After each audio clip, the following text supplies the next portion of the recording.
Hello, everyone. Welcome to Teamwork Design, where we strive to design life from conversation to communication. I am your host, Terry Mera. 2024 is around the corner, and I would like to close 2023 with a topic of family. You can use this holiday season to catch up with family time, recoup, reflect, or relax.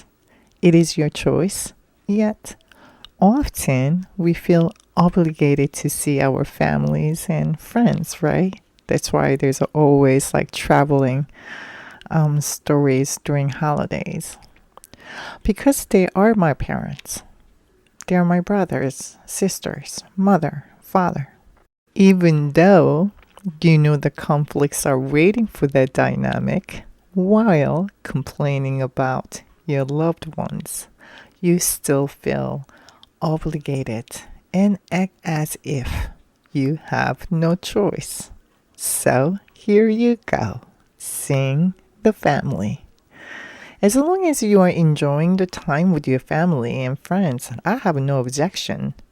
However, if you don't get along, whatever conflicts are still occurring, please know that taking a break from your family can be a healthy choice. Instead of 2 weeks, it's okay to spend 2 hours. I have a 14-year-old daughter who shared with me all her friends' family issues. And whenever I hear a story about toxic parents or family dynamics, it breaks my heart. And by the same token, I reflect on myself as mother. The majority of us have a traumatized childhood because the previous generation was also traumatized by the one before. It's often a generational thing. Most of us don't realize it, and some don't even bother to evaluate because going there is beyond discomfort, isn't it? Self victimization is a much more comfortable in place that you feel a little safer. I am not here to blame the previous generations. They did based on what they knew at the time. Whether they did their best or not is for them to answer, not mine to judge. Whether you are satisfied with your current life or not, please know that everything you have or don't have is your creation. You choose to marry your spouse, your partner. You decided to have a children or not. You choose to have the job that you have.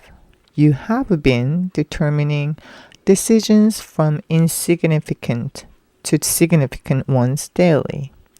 All those decisions that you made got you here at this very moment. This truth is not easy to digest, and denial, with so many reasons, will justify it first. However, if you have any single desire to change your life, because you know you can, the only thing that stops you is your fear of assumption. I am also working on this. Some days I do well, some days I don't. Well, it's called practice. How about that? Most of our trauma happens with our trusted loved ones and family. Yet, the perception of the family has become total unquestioning loyalty, regardless of how much the dynamic has hurt us. Hurt people hurt people. They often don't know they are hurting their loved ones. Many parents are using their kids as an emotional dumping bag. I stopped comparing how I used to grow up as a kid with my kid, how better my kid's circumstances are. Well, if I do that, then I don't live in the present moment, but live in the past. And to grow is to adapt to what is happening in this present moment. And I don't want to justify my actions by saying, that's how we were raised. You know, it may have worked then, but it doesn't mean that it will work now. If you are an adult, the healing of your past trauma is your choice. I'm not here to judge you whether you want to heal or not. However, it is worth noting that as a simple betrayals, injustice in child's mind can be a trauma. When your parent scolded you when you play with matches, you didn't know as a child.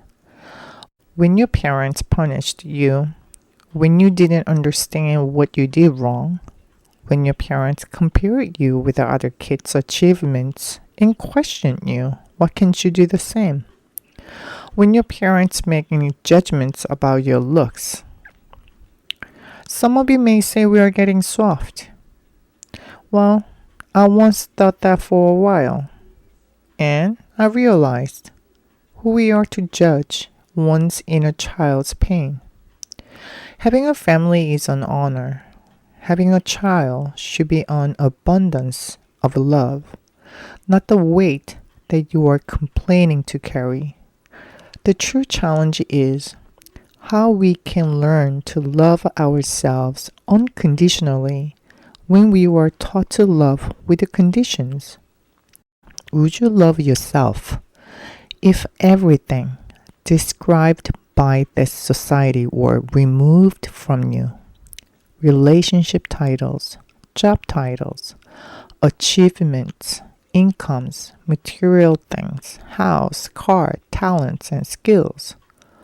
Would you still love your partner, your spouse, children, parents, brothers, sisters, friends? Who are you? Would you still love yourself? Or would you judge yourself? Unless we collectively embrace the duty of that position as a family member with an intent of loving care, not fear, we start to love others by loving ourselves without any condition. We often need clarification about misalignments and boundaries, disagreements, different politics, different beliefs, and different ideologies should not be the reason for anger and hate. You are entitled to your free will of any beliefs, and so does anyone else.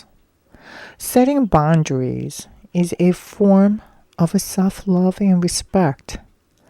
Respecting others' boundaries is a form of self-love and self-respect. When was the last time you actually, genuinely, sincerely respect your kids, your parents, your spouse's boundaries? Whether you love your family or not is no one's business but yours. But love is not an obligation or conditional thing. Remove all the conditions and see if you love yourself, your family, and your friends. Thank you for tuning in. This is your host, Terry Mara.